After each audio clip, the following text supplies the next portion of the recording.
Today we're doing 18.2 applications of integration in kinematics.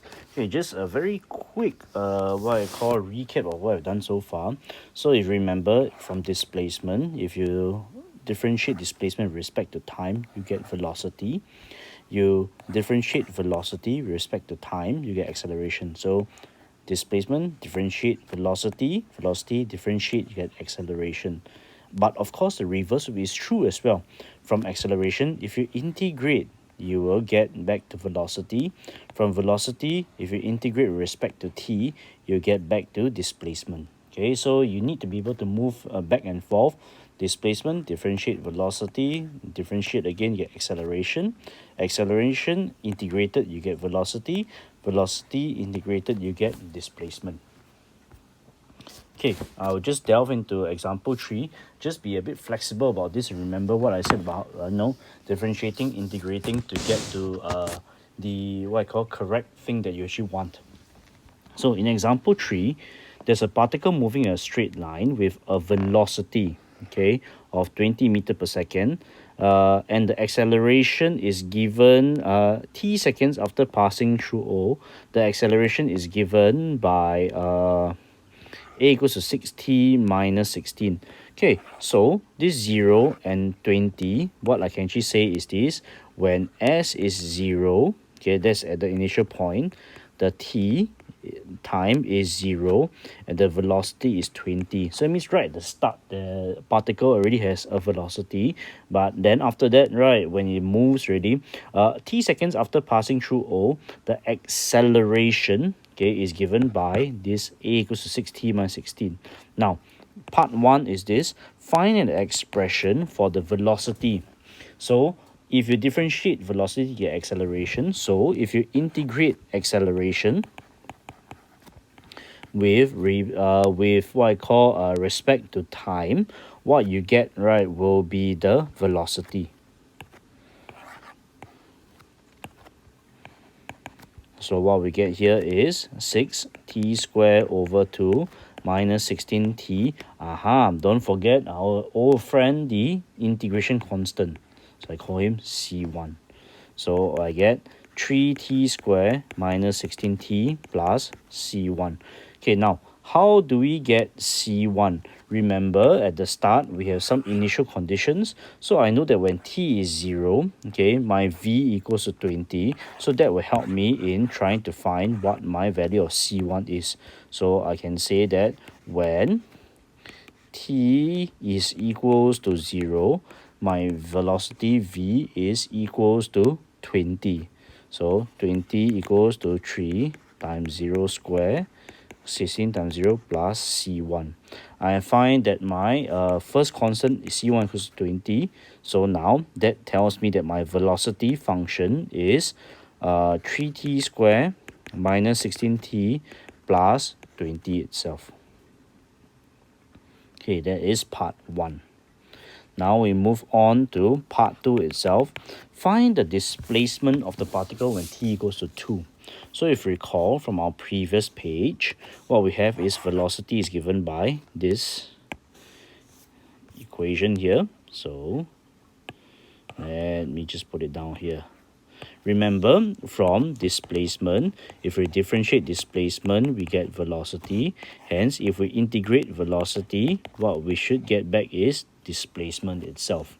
So now, in order for me to find, okay, my displacement when t goes to 2, what I need to do is to integrate, okay, so my displacement as integrate 3t squared plus 20 respect to t. Okay, so now I get 3t cubed over 3 minus 16t squared over 2 plus 20t. Don't forget our good friend again, the integration constant.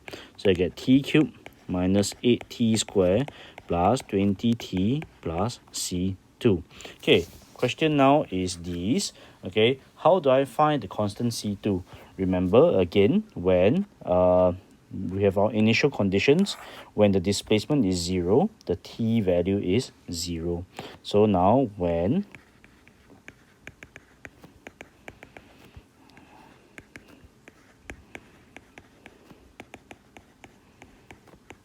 So I find that C2 is 0. Hence, my displacement equation is given by plus 0. So the question is, when t equals to 2, what's the displacement? So hence, when t equals to 2, my displacement s is 2 cubed minus 8 times 2 square plus 20 times 2. My displacement itself is 16 meters. Okay, part 3. Describe the particle motion when t equals to 2. Okay, describing the motion itself, I think that I can actually use the velocity itself. So the velocity to help me to describe what is happening to the particle. So v equals to 3t squared, okay, minus 16t plus 20. Okay, this is from our part 1 itself. So at t equals to 2, velocity equals to 3 times 2 square minus 16 times 2 plus 20. My velocity here is 2 times 2, 4, 12 minus 32 plus 20 equals to 0. So what I can say that is at t equals to 2, particle is at instantaneous rest. And remember what we said about instantaneous rest. What is the particle doing? Is at this instantaneous rest and is turning in the to the opposite direction.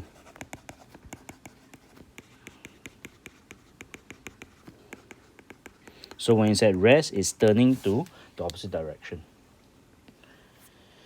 Okay, please attempt try 3 now. Okay, pause the video and try 3. Once you're done, you can unpause the video and then I will give you the explanation for try 3. Okay, for part 1 in try 3 is this. Find an expression for the velocity. So what you need to know is by different integrating acceleration with respect to time, you get the velocity. Not forgetting our integration constant, so you get this. Okay, where do these initial conditions come from? If you notice, okay, they say this through a fixed point O with a velocity of negative 4. So it means that when the displacement is 0 at the start, the time is 0, the velocity is negative 4. So these are the initial conditions that you will need to help you along in this question itself. So what I can say is that here is equals to when t equals 0, the velocity equals to negative 4. I can solve for my constant. C1 is negative 4. Hence, the velocity is 3t squared minus 11t minus 4.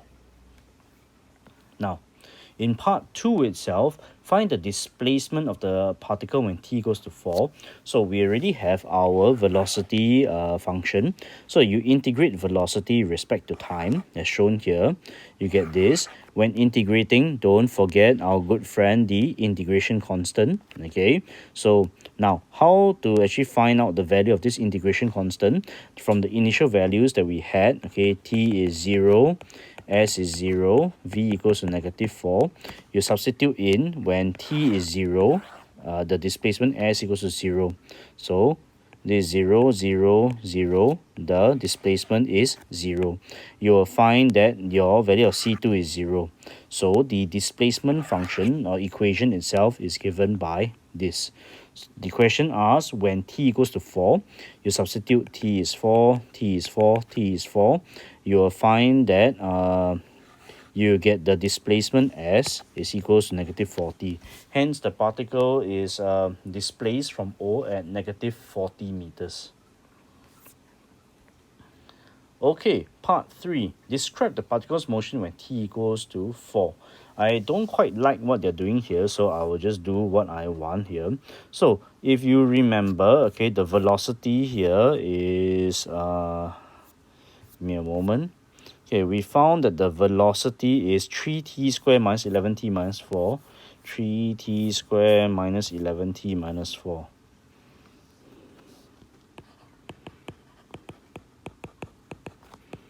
Okay, so when t equals to 4, v equals to 3, 4 square minus 11 times 4 minus 4, you find that velocity is 0. So what's happening when my velocity is 0? It means that the particle is at instantaneous rest and is turning to the opposite direction. All right, okay, that's it for this